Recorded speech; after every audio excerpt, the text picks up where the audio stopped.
Bonjour, dans cette suite sur Power Query, nous allons aborder l'import des données à partir du web et dans une deuxième partie, la combinaison de différentes requêtes. Si vous en avez plus qu'assez de mettre à jour manuellement vos données en provenance d'Internet, et si vous voulez savoir comment combiner les tableaux, c'est par ici que ça se passe. Let's go! Le but de cette requête est de créer un tableau contenant les derniers taux de change pour différentes monnaies pour les utiliser ensuite dans un tableau Excel. La requête pourra être actualisée pour avoir des données à jour sans avoir à les rechercher à nouveau sur Internet. Vous trouverez l'adresse du site web pour réaliser cette requête dans la description de la vidéo. Commençons tout de suite en cliquant dans l'onglet Données sur « À partir du web ». Saisissez ou collez l'adresse web puis cliquez sur OK. Le panneau de navigation de Power Query s'ouvre et nous allons pouvoir sélectionner l'élément de la page web qui nous intéresse. Il n'y a qu'un seul tableau sur cette page, pas d'hésitation. Cliquons ensuite sur « Transformer les données ». Power Query s'ouvre. On remarque que la première ligne de données n'a pas été promue automatiquement en tant que titre. Si jamais elle l'était, il aurait fallu que je supprime cette étape car Power Query base chacune de ses commandes sur les noms des colonnes. Ici, je ne veux pas supprimer des colonnes ayant une date particulière car cela empêcherait la réutilisation de cette requête. Je sélectionne et supprime donc les colonnes 3 à 6. Comme je veux conserver la date de la dernière séance de mise à jour, je vais donc faire un clic droit sur cette date et choisir Drill Down pour extraire cette valeur.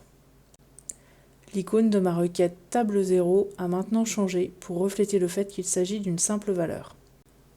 Pour l'étape suivante, je duplique cette requête par un clic droit sur ma requête table 0 et je supprime la dernière étape de cette nouvelle requête pour supprimer le Drill Down. Je renomme cette requête parité et ma valeur de date en date. Dans ma requête parité, je supprime la première ligne de données car la date est déjà stockée dans ma requête date. Je renomme maintenant mes colonnes en monnaie, code et taux de change. La colonne taux de change contient des tirets à la place des monnaies qui ne possèdent pas de taux de change actuellement. Pour pouvoir avoir des données uniformes dans cette colonne, avant de les transformer en valeurs décimales, il faut que je remplace ces tirets par une chaîne vide. Pour cela, je clique sur « Remplacer les valeurs » et je recherche la valeur tiret pour la remplacer par null, n minuscule, u 2l. Pour changer le type de données de la colonne, il suffit maintenant de cliquer à gauche du nom de la colonne et de choisir le type décimal. Mes données sont prêtes, je choisis de placer la colonne code avant la colonne monnaie pour faciliter un potentiel recherche V. Également, j'effectue un tri sur la colonne code pour faciliter la recherche d'une information. Il ne me reste plus qu'à insérer une colonne qui me permettra d'ajouter la valeur de ma table date. Dans l'onglet « Ajouter une colonne », je choisis « Colonne personnalisée ». Je nomme la colonne « Date séance » et pour la formule, je saisis simplement « Date » qui correspond au nom de ma valeur. La colonne est ajoutée et apparaît au format texte. Je la change bien sûr en format date. Après avoir importé ce tableau dans Excel, je peux facilement l'utiliser pour convertir des valeurs monétaires. Le lendemain, il ne me reste plus qu'à actualiser ma requête pour avoir la mise à jour des taux de change. Et maintenant, voyons comment combiner les tableaux, comme si on utilisait un recherche V, mais sans la fonction. Le but de cette requête est d'obtenir un tableau contenant le code, le nom, le chef-lieu d'un département ainsi que la région et le chef-lieu de la région. Pour cela, je dispose de deux tableaux. Le premier concerne les départements. Il contient le code, le nom et le chef-lieu du département. Le deuxième contient le nom de la région, le chef-lieu de la région, le nombre de départements et leur liste. Le problème est que cette liste est dans une seule cellule avec des départements séparés par des virgules et entre parenthèses. Pour pouvoir fusionner ces deux tableaux, il va falloir que j'arrive à obtenir la liste de départements sur une seule colonne dans le tableau région. Commençons par importer le tableau département. Cela ne pose aucune difficulté car il n'y a rien à modifier dans Power Query. Au moment d'enregistrer ma requête, je choisis de ne créer que la connexion car je n'ai pas besoin de réimporter les mêmes données dans Excel. Passons maintenant au gros du travail en important le tableau région. Avec la colonne département, commençons par nous débarrasser du nombre et de la première parenthèse. Pour cela, dans Transformer, on choisit Extraire texte après le délimiteur et on précise parenthèse ouvrante. Puis pour enlever la dernière parenthèse, on choisit Texte avant le délimiteur, parenthèse fermante.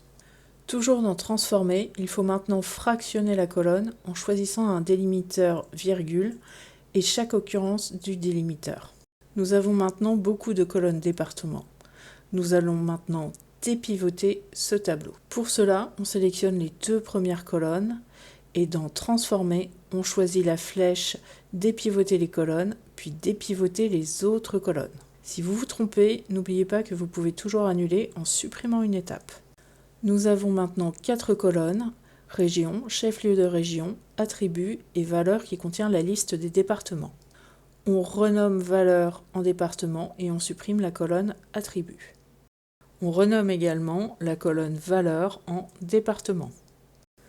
On nettoie maintenant la colonne département pour supprimer les espaces en trop en allant dans Transformer, Format et supprimer les espaces, puis Nettoyer pour s'assurer d'une correspondance parfaite avec la liste de la table département. Maintenant, nous allons pouvoir combiner les deux requêtes.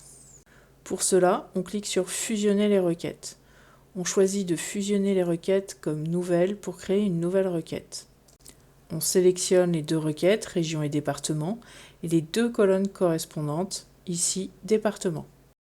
Le type de jointure n'a ici pas grande importance entre gauche et interne, puisque j'ai une correspondance ligne à ligne entre les deux tableaux. Je renomme la requête Info. J'ai également une nouvelle colonne nommée département au pluriel et qui contient un type de données table. En cliquant sur les deux petites flèches à droite du nom de cette colonne, je vais pouvoir choisir quelle colonne de ma table département je veux ajouter. Je sélectionne le code et les chefs-lieux puisque j'ai déjà une colonne contenant le nom des départements. Il ne reste plus qu'à éventuellement réorganiser les colonnes et enfin charger ce tableau dans le classeur. On a maintenant un tableau qui contient toutes les informations sans avoir à copier-coller des données ou à utiliser des fonctions complexes. Merci d'avoir regardé cette vidéo. Un lien vers les fichiers utilisés se trouve en description. Pensez à liker, à vous abonner et n'hésitez pas à laisser un commentaire. À bientôt pour la dernière partie sur Power Query Excel.